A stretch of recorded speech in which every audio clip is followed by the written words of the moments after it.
பெரம்பூர் தொகுதியில விஜய் நிக்க போறதா ஒரு தகவல் வந்திருக்கு.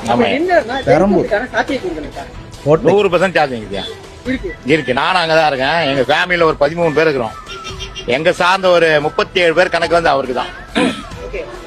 ஓட்டு போற உரிமை உள்ள ஆளுங்க மட்டும் சொல்றேன். குழந்தைங்க எல்லாம் ஓட்டு இருந்தா அவங்களும் சேர்த்து போடுவாங்க.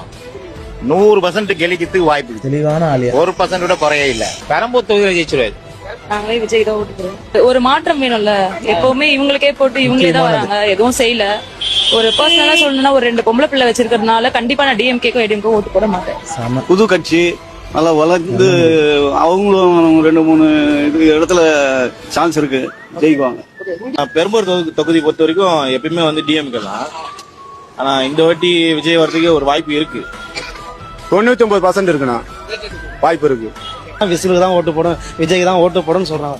இதுலயும் கூட நிறைய வயசானவங்களை பார்த்திருப்போம். அவங்களும் ஒரு கட்சி தொடர்ந்து பின்பற்றி இருப்பாங்க, அவங்களுக்கே ஓட்டு போட்டுருப்பாங்க தொடர்ந்து. ஆனா இப்ப அவங்களே மாறி வராங்க இல்லையா? இதுதான் மாற்றத்தை எதிர்பார்த்து போறது. அந்த அக்கா சொன்னாங்க பாத்தீங்களா, 2 பிள்ளைங்களை வச்சிருக்கோம், அந்த ஒரு பயம் இருக்குது பாத்தீங்களா? அப்படி ஒவ்வொரு வீட்லயும் இருந்துச்சுன்னா அவங்க மாறுவாங்க. எனக்கு என்ன, எவன் எக்கடி கேட்டா எனக்கு என்ன நினைக்கிறவங்க எப்பவுமே என் ஓட்டு திமுக தான். எப்பவுமே எங்க ஓட்டு டிஎம்கே தான். எப்பவுமே எவனை பார்த்தாலும் சந்தேகமா பாக்குற அளவுக்கு பெண்கள் அந்த அளவுக்கு உள்ளுக்குள்ள அந்த பயத்தை சுமந்துக்கிட்டே போய் வந்துட்டு இருக்காங்க. இதெல்லாம் மாறணும்னா எல்லாம் மாறணும். இந்த சட்ட ஒழுங்கு சீர்கெட்டு போனதாலதான் இந்த சம்பவம்லாம் நடந்துச்சு சொல்லிட்டு மக்கள் பேசிட்டு இருக்காங்க. அந்த சட்ட ஒழுங்கை நேரடி கட்டுப்பாட்டுல கொண்டு வர சொன்னவர் என்ன பண்ணாருன்னு மக்கள் கேட்டுட்டு இருக்காங்க.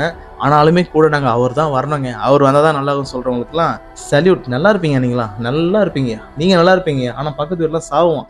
ஒரு தெருவுல கடைசி வீட்டுல தீ பத்திக்குச்சுன்னா எனக்கு என்ன, அவன் வீட்டு தானே பத்தி சொல்லிட்டு கால் மேல கால் போட்டு உட்காந்தாக்கா அந்த தீ கொஞ்சம் கொஞ்சமா புடிச்சிக்கணுமோ வீட்டுக்கும் வரும். அன்னைக்கு குத்தும் கொடையும் பாரு, அன்னைக்கு தெரியல உங்களுக்கு. அது வரைக்கும் உங்களுக்கு ஒண்ணுமே தெரியாது. ஜாலியா இருப்பீங்க, சந்தோஷமா இருப்பீங்க, நல்லா இருப்பீங்க. சோ பெரம்பூர் மக்களே, நீங்க சொல்லுங்க, உங்களோட வாக்கு யாருக்கு, யார் ஜெயிப்பாங்கன்னு நம்புறீங்க? இந்த வீடியோ தளபதி ரசிகர்கள் ஷேர் பண்ணி விடுங்க. பிடிச்ச லைக் அண்ட் ஃபாலோ மறக்காம பண்ணிக்கோங்க. நாங்க பாரம்பரிய திமுக தான். எங்க தாத்தால இருந்து எங்க அப்பால இருந்து எல்லாரும் திமுக தான். இப்ப நான் விஜய் போறேன், ஆனா எங்க வீட்டுல என்ன போட விட மாட்டாங்க. நான் விஜய்க்கு தான் சப்போர்ட். அந்த புள்ள கொஞ்சம் நாட்டாள நல்ல நம்ம புள்ள மாதிரிதான். நீ ஆண்ட அந்த குழந்தை ஆகட்டும், நாம பார்க்கணும் சந்தோஷமா. எனக்கு ரொம்ப பிடிக்கும் விஜய். அவர் வரணும், யாரும் வரக்கூடாது, அவர் வரணும்.